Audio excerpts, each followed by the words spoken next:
A história da humanidade nos revela ciclos de ascensão e declínio de povos e civilizações.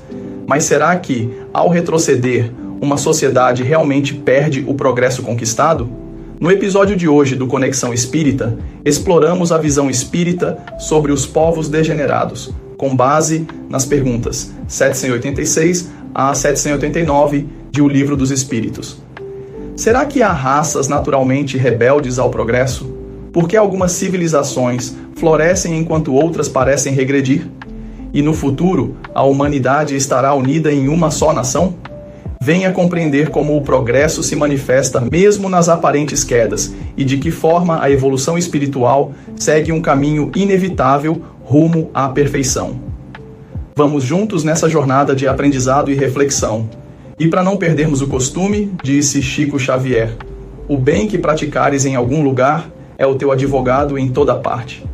Ok, Gabriel, vamos direto ao ponto com a pergunta 786. A história nos mostra uma multidão de povos que, após terem sido convulsionados, recaíram na barbárie. Onde está nesse caso o progresso? Quando tua casa ameaça cair, tu a derrubas para reconstruir de maneira mais sólida e mais cômoda, mas até que ela esteja reconstruída haverá desarranjos e confusões na tua morada. Compreende isto também. És pobre e moras num casebre, mas ficas rico e o deixas para morar num palácio. Depois um pobre diabo, como eras, vem tomar o teu lugar no casebre e se sente muito contente, pois antes não possuíam abrigo. Pois bem. Compreende então que os espíritos encarnados nesse povo degenerado não são mais os que o constituíam nos tempos do seu esplendor. Aqueles, logo que se tornaram mais adiantado, mudarão-se para habitações mais perfeitas e progrediram, enquanto outros, menos avançados, tomaram o seu lugar, que por sua vez também deixarão. Pergunta 787. Não há raças rebeldes ao progresso por sua própria natureza? Sim, mas dia a dia elas se aniquilam corporalmente. Pergunta 787. A. Qual será o destino futuro das almas que animam essas raças? Chegarão à perfeição, como todas as outras, passando por várias existências. Deus não deserda a ninguém. Pergunta 787. B. Então os homens mais civilizados podem ter sido selvagens e antropófagos? Tu mesmo foste, mais de uma vez, antes de seres o que és. Pergunta 788. Os povos são individualidades coletivas que passam pela infância, a idade madura e a decrepitude, como os indivíduos. Essa verdade constatada pela história não nos permite supor que os povos mais adiantados deste século terão o seu declínio e o seu fim, como os da antiguidade?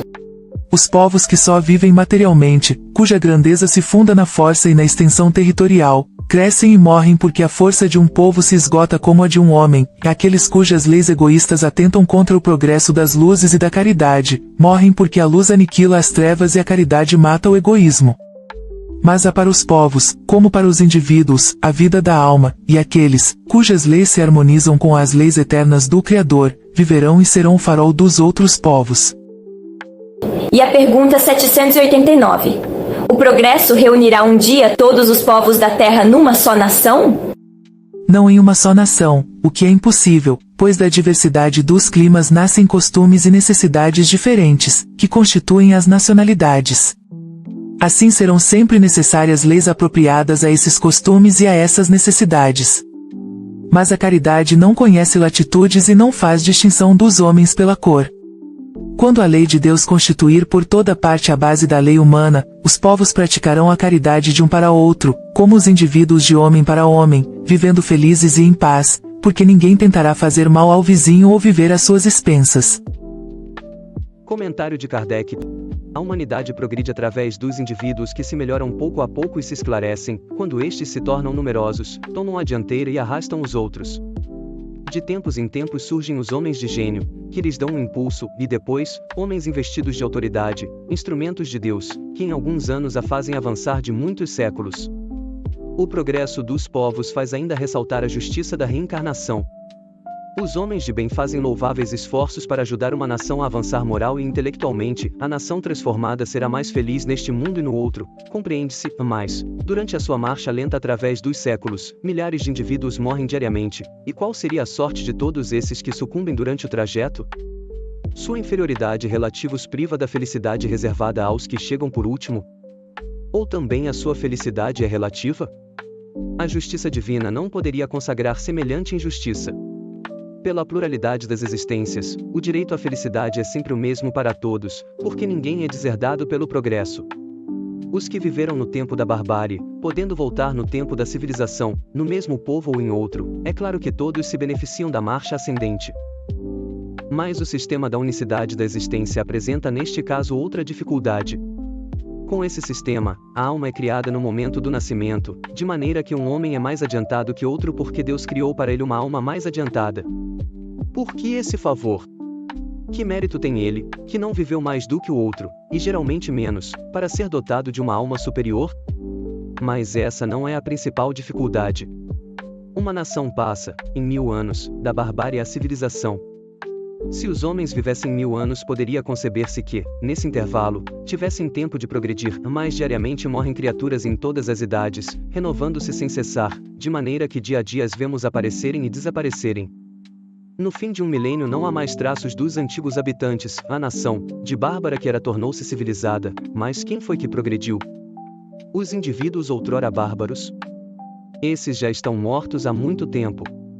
Os que chegaram por último?